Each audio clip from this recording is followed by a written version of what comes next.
आज हम डेटाबेस और एसक्यूएल की दुनिया की गहराई में उतरने वाले हैं।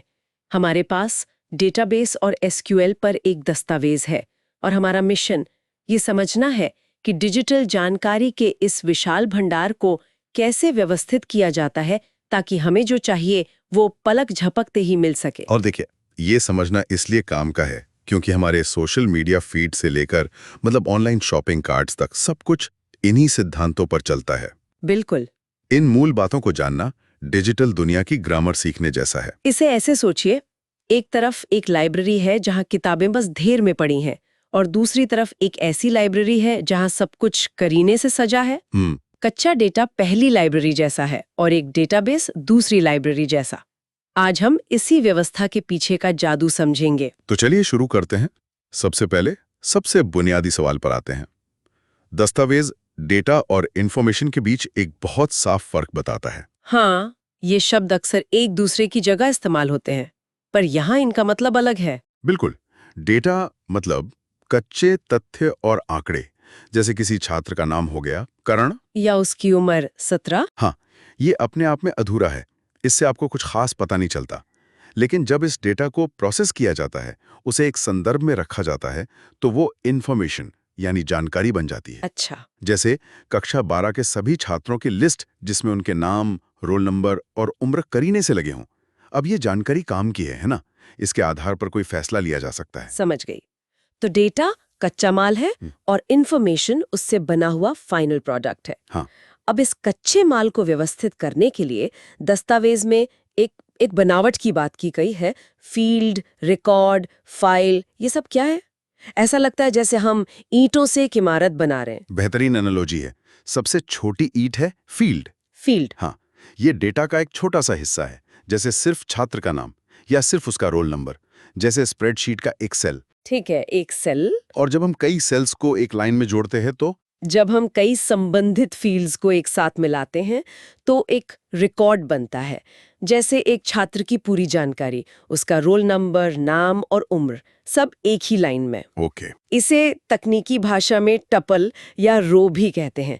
चलिए, आसानी के लिए हम इसे रो ही कहेंगे। और जब ऐसी कई सारी रोज को एक साथ रख दिया जाए तब एक फाइल या कह लीजिए टेबल बनती है, जैसे स्कूल के सभी छात्रों की जानकारी वाली पूरी टेबल। इस टेबल को ही तकनीकी भाषा में रिलेशन भी कहा जाता है। तो एक डेटाबेस इन्हीं व्यवस्थित टेबल्स का एक कलेक्शन है। और यहाँ सबसे जरूरी शब्द है संबंधित। संबंधित। हाँ, ये टेबल्स अकेली नहीं होती, इनके बीच एक गहरा संबंध होता है। जैसे स्कूल के डेटाबेस में टीचर, स्टूडेंट और क्लास की टेबल होंगी जो आपस में जुड़ी होती हैं। यही जुड़ाव इसे एक मामूली लिस्ट से कहीं ज्यादा शक्तिशाली बनाता है। और आपके भेजे गए दस्तावेज में कीज का बहुत जिक्र है। ऐसा लगता है जैसे ये पूरे सिस्टम की चाबियां हैं। बिल्कुल। कीज डेटा के लिए यूनिक आईडी कार्ड की तरह है। ये सुनिश्चित करती हैं कि हर रिकॉर्ड की अनोखी पहचान हो और डेटा में कोई गड़बड़ी ना हो। तो सबसे जरूरी वाली प्राइमरी की, ये क्या बला है? प्राइमरी की किसी भी रो की मुख्य और अनोखी पहचान होती है। दस्तावेज साफ कहता है कि ये कभी भी डुप्लीकेट नहीं हो सकती। और खाली भी नहीं हो सकती है ना? हाँ, खाली यानी नल भी नहीं हो सकती। जैसे स्टूडेंट टेबल में रोल नो एक बेहतरीन प्राइमरी की है, क्योंकि हर छात्र का रोल नंबर अलग होता है। अच्छा, तो ये हर स्टूडेंट के लिए एक यूनिक आईडी कार्ड जैसा है। लेकिन मुझे एक बात समझ नहीं आ रही। अगर स्टूडेंट की जानकारी एक टेबल में है और उसकी फीस की जानकारी दूसरी टेबल में, तो सिस्टम को कैसे पता चलता है कि कौन सी फीस किस स्टूडेंट की है? क्या बात है, आपने बिल्कुल सही नस पकड़ी है। यहीं पर फॉरेन की का जादू आता है। फॉरेन की? जी, फॉरेन की ही वो पुल है जो दो टेबल्स को जोड़ता है। जब एक टेबल की प्राइमरी की यानी रोल नंबर को फीस वाली टेबल में भी इस्तेमाल किया जाता है, तो उसे उस दूसरी टेबल में फॉरेन की कहते हैं। अच्छा। ये रोल नंबर फीस टेबल में ये बताने के लिए है कि ये फीस किस छात्र की है।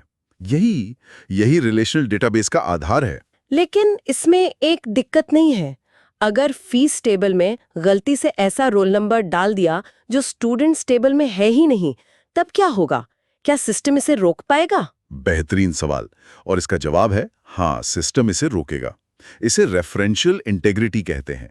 डेटाबेस ये सुनिश्चित करता है कि फॉरेन की में कोई ऐसी वैल्यू न डाली जा सके जो प्राइमरी की वाली टेबल में मौजूद ही ना हो। वाह! ये डेटा को पचरा बनने से बचाता है। सोचिए आप अपने बैंक ऐप पर अपना पता बदलते हैं, पर उनकी क्रेडिट कार्ड वाली टीम के पास आपका पुराना पता ही रह जाता है। ये डेटा इनकंसिस्टेंसी है। कीज इसी तरह की गड़बड़ियों को होने से रोकती हैं। ये तो बहुत सोचा समझा सिस्टम है। दस्तावेज में कैंडिडेट और ऑल्टरनेट की का भी जिक्र है। ये क्या है? ये विकल्पों के बारे में। कभी-कभी एक टेबल में एक से ज्यादा फील्ड प्राइमरी की बनने की क्षमता रखती हैं। जैसे स्टूडेंट टेबल में रोल नंबर के अलावा आधार नंबर या ईमेल आईडी भी हर छात्र के लिए यूनिक हो सकता है। इन सभी को कैंडिडेट की कहते हैं, क्योंकि ये सभी प्राइमरी की बनने के उम्मीदवार हैं। अच्छा। और जब हम इनमें से किसी एक को, मान लीजिए रोल नंबर को, प्राइमरी की चुन लेते हैं, तो बाकी बची हुई कीज जैसे आधार नंबर और ईमेल आईडी ऑल्टरनेट की कहलाती हैं। मैं जब ये पढ़ रही थी तो डेटा मॉडल्स वाले हिस्से ने मेरा ध्यान खींचा। ऐसा लगा जैसे सभी डेटाबेस एक ही तरह से नहीं बने होते। बिल्कुल। ये डेटा संगठन के विकास के अलग-अलग चरण हैं। सबसे पुराना है हायरार्किकल मॉडल। हायरार्किकल? हाँ, ये एक फैमिली ट्री या किसी कंपनी के ऑर्गेनाइजेशन चार्ट जैसा होता है। इसमें एक बॉस नोड होता है और बाकी सारा डेटा उसके नीचे एक पेड़ की तरह जुड़ा होता है। इसकी खास बात यह है कि एक चाइल्ड नोड का केवल एक ही पेरेंट नोड हो सकता है। सुनने में बहुत सख्त लगता है। अगर किसी के 2 बॉस हो तो? आपकी बात सही है, इसीलिए नेटवर्क मॉडल आया। ये हायरार्किकल मॉडल का ही एक विकसित रूप है। ये एक जाल की तरह होता है, जहां एक चाइल्ड नोड के कई पेरेंट नोड हो सकते हैं। तो ये ज्यादा लचीला है। हाँ, पर इसी वजह से ये एक उलझे हुए तार की तरह बहुत जटिल भी हो जाता है। तो फिर रिलेशनल मॉडल इतना लोकप्रिय क्यों हुआ? इसकी सुपर पावर क्या है? इसकी सुपर पावर है शक्ति और सरलता का एक बेहतरीन संतुलन। रिलेशनल मॉडल, जैसा कि हमने चर्चा की, डेटा को टेबल्स में रखता है और इन टेबल्स को कीज के जरिए जोड़ा जाता है। ठीक है। लेकिन इसकी सबसे बड़ी खासियत जो दस्तावेज में बताई गई है, वो है डेटा इंडिपेंडेंस। इसका मतलब है कि उपयोगकर्ता को ये जानने की जरूरत नहीं कि डेटा फिजिकली कहाँ और कैसे स्टोर है। अच्छा, मतलब मुझे ये चिंता करने की जरूरत नहीं कि डेटा मुंबई के सर्वर पर है या दिल्ली के। बिल्कुल। आप बस अपनी जरूरत की जानकारी मांगते हैं और सिस्टम उसे ले आता है।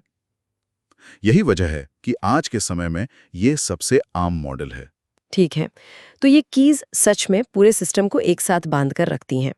लेकिन ये सब कुछ करीने से सजाकर रखने का क्या फायदा अगर हम उसमें से अपनी पसंद की किताब निकाल ही ना पाए? मेरा मतलब है, इस डेटा से बात कैसे की जाए? यहीं पर एसक्यूएल की भूमिका आती है ना? बिल्कुल। एसक्यूएल का पूरा नाम है structured query language. Structured query language? जी, यह वो भाषा है जिसका इस्तेमाल हम डेटाबेस से बात करने के लिए करते हैं। और इसकी सबसे मजेदार बात यह है कि यह एक नॉन प्रोसीजरल भाषा है। Non procedural? इसका मतलब आप इसे ये बताते हैं कि आपको क्या चाहिए, ये नहीं बताते कि उसे कैसे लाना है। आप बस सवाल पूछते हैं और डेटाबेस जवाब ढूंढ कर लाता है। उस दस्तावेज में एसक्यूएल कमांड्स को डीडीएल और डीएमएल जैसी श्रेणियों में बांटा गया है। ये सुनने में थोड़े टेक्निकल लगते हैं। इससे ऐसे समझिए कि आप एक घर बना रहे हैं। डीडीएल यानी डेटा डेफिनेशन लैंग्वेज का काम डेटाबेस की संरचना बनाना है। ये घर की नींव रखना, दीवारें खड़ी करने जैसा है। जैसे क्रिएट टेबल। हाँ, क्रिएट टेबल से नई टेबल बनती है या ऑल्टर टेबल से टेबल की बनावट में बदलाव किया जाता है। और डीएमएल? डीएमएल यानी डेटा मैनिपुलेशन लैंग्वेज। एक बार घर बन गया तो उसके अंदर सामान रखना, उसे बदलना या हटाने का काम डीएमएल करता है। इसके कमांड्स डेटा के साथ रोजमर्रा का काम करने के लिए हैं। अच्छा, जैसे इंसर्ट, अपडेट, डिलीट। और सबसे मशहूर कमांड सिलेक्ट, जिसका काम डेटा खोजना और निकालना है। चलिए उस सिलेक्ट कमांड पर वापस चलते हैं जो दस्तावेज में दिया गया था। Select from student west city equal to Jammu. ये वाकई किसी जादू से कम नहीं लगता, है ना? बस एक लाइन लिखी और जम्मू में रहने वाले सभी छात्रों की सारी जानकारी सामने आ गई। बिल्कुल। और एसक्यूएल की असली शक्ति इसकी सटीकता में है।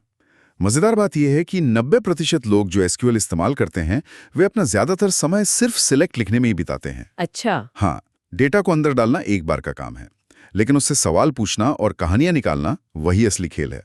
आप ऑर्डर बाय का इस्तेमाल करके नतीजों को क्रम में लगा सकते हैं, लाइक R% से R से शुरू होने वाले नाम ढूंढ सकते हैं, या काउंट का इस्तेमाल करके पता कर सकते हैं कि टेबल में कुल कितने छात्र हैं। ठीक है, हमने डेटा को व्यवस्थित कर लिया, उससे बात करने की भाषा भी सीख ली, लेकिन दस्तावेज में 2 और बड़े विचार हैं, नॉर्मलाइजेशन और डेटा एब्स्ट्रैक्शन की बात करते हैं।